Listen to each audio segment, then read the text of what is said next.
sharp. We talked about how acrobatic he tends to be, and it's working out for him very well this year. Cutter in front is Petrie, and the ball movement cross floor started with Keene again. Everyone was expecting shot. He goes into the corner, and then it finds the back of the net. Fowler on him, pops the ball out of the stick. Critch to Burke, and someone got a stick check there to sail that one high. Heseltine has to hurry. He does, and it fools Danko into the back of the net. On this play here, the shot, that's Connor Daly getting the big check on Burke, so it goes off the crossbar. Everyone's kind of relaxing a bit, nobody really looks ready.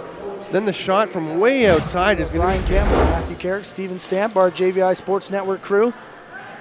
Continuing season-long coverage of the Canadian Lacrosse League as Tober cuts in front, and John Arnold with the vision to find him cutting through. That was another great pass. Perfect time.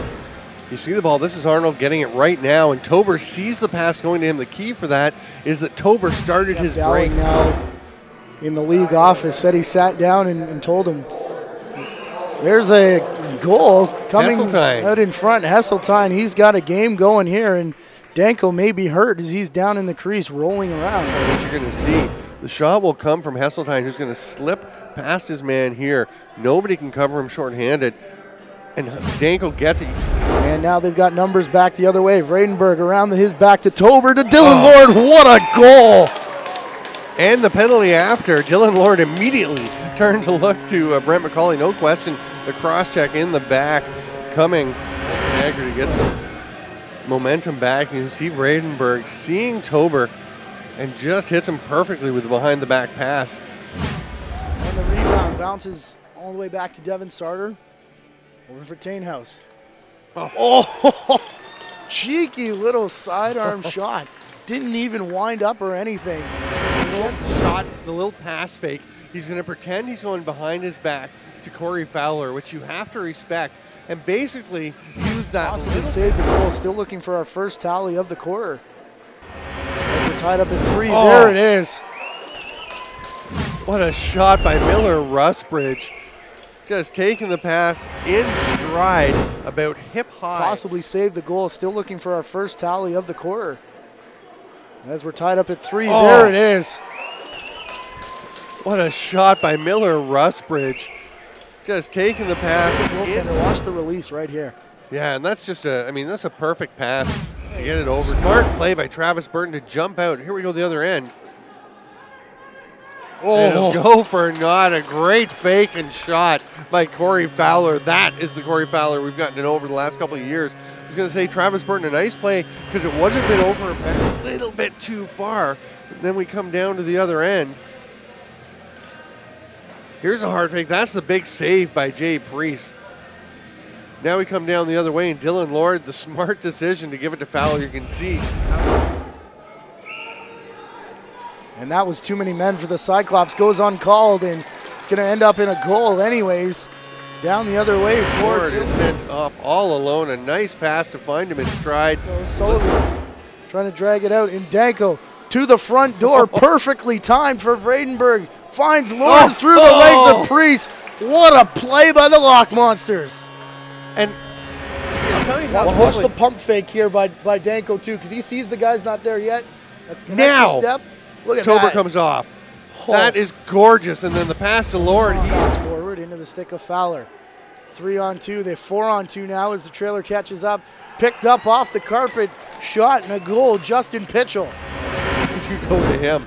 But they both kind of spread out. Just leave him the lane. But he misses the net. And it works out. Has it now. Here's Fowler, who's picked up all the pieces after that collision. And Dylan Lord, Tainhouse, quick stick goal. There it is. Finally, Brendan Tainhouse able to cash on one of his opportunities. Danko protecting his goalpost. Here's the pass from Fowler to Lord. And Lord, just at the right moment, gets it over to Tainhouse. We're also in the final minute of play here in the quarter, 45 seconds.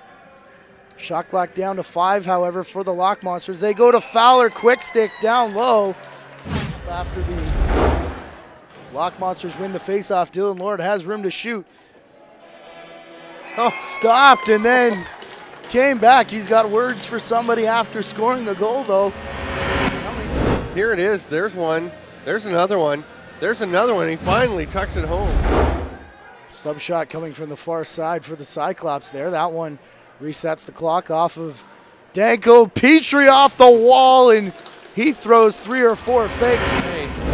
Eric Petrie looking Dylan Lord-esque. Nice recognition there by Kyle Childerhouse. As Childerhouse now throws a pick on Eustace, and Eustace doubles over Cyclops. Burke, his shot again, just a little high on the release, and he's got to get on his horse and chase down Lord. Can't get there. Lord's got 5, and Lord had something to say to Burke, and then Burke gave Lord a shot. This is going to be all kinds of problems as there's a huge race to get at everybody.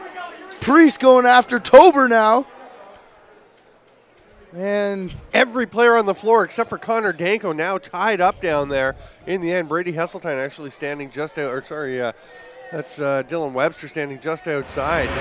He is one of the guys who got in. Here's the goal. Lord tucks it home. Burke just rams him into the boards here. We'll see it a bit better, I think, from the other angle. Here's a nice pass by Arnold to send Lord in all alone. And a great job to get this shot off with Burke hustling back on him. Now we see them head down to the end. Let's keep it rolling. A quick word and a little tap in the back by Lord. The punch thrown by Burke. Lord goes down. I'm not sure how much contact there was, but Arnold is there right away to defend his teammate. Going after Burke, and then it was Rusbridge, I think, that went after him. It's hard to tell. There were so many people. And Jay Priest, you can see, he was pretty quick for a big fella. Again, watch after the shot. They head in. Just a little hand to the back of Burke by Lord. Kind of propels him into the backboards. Burke didn't like that. Throws the punch. How much contact is there? There's some right to the back of the head. Lord goes down. There's Arnold. And look at Eric Petrie coming from right there in the middle of your screen to get in there. It was Petrie, not Rusbridge, who went after him. I think there's a couple third man ins coming here to John Arnold, Eric Petrie, and then we'll see if Priest gets anything as he was looking for the next white jersey coming down. But the Niagara can't hang on, so Hesseltine looking for the hat trick. And Danko steers that one away.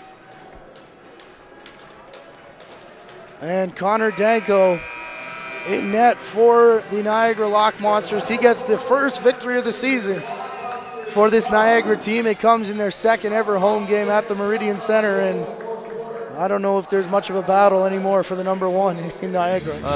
You know, I mean, maybe you have to put Melnichenko in for what he can bring to it. The ball toss is pretty darn close. A couple of people right on the center dot, on the button. Our 3 stars in the game, the third star, John Arnold, a couple of assists, played a very strong defensive game as he always does, and was really good at helping Niagara get the transition game rolling.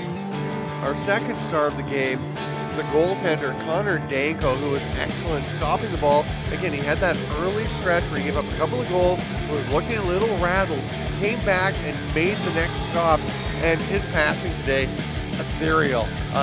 Probably the best passing game I've ever seen a goalie have. Yeah, it's been a while since I would go back to Joel Weber in our first year with I was going to mention the him Durham earlier. Turf Dogs, because he was phenomenal in the first year out. And then, of course, our first star, Dylan Lord, 5 goals on the game and 1 assist, 6 points. But the other things, like we said, that he did, getting under players' skin, and when he plays with an edge, you can see the points start to fall.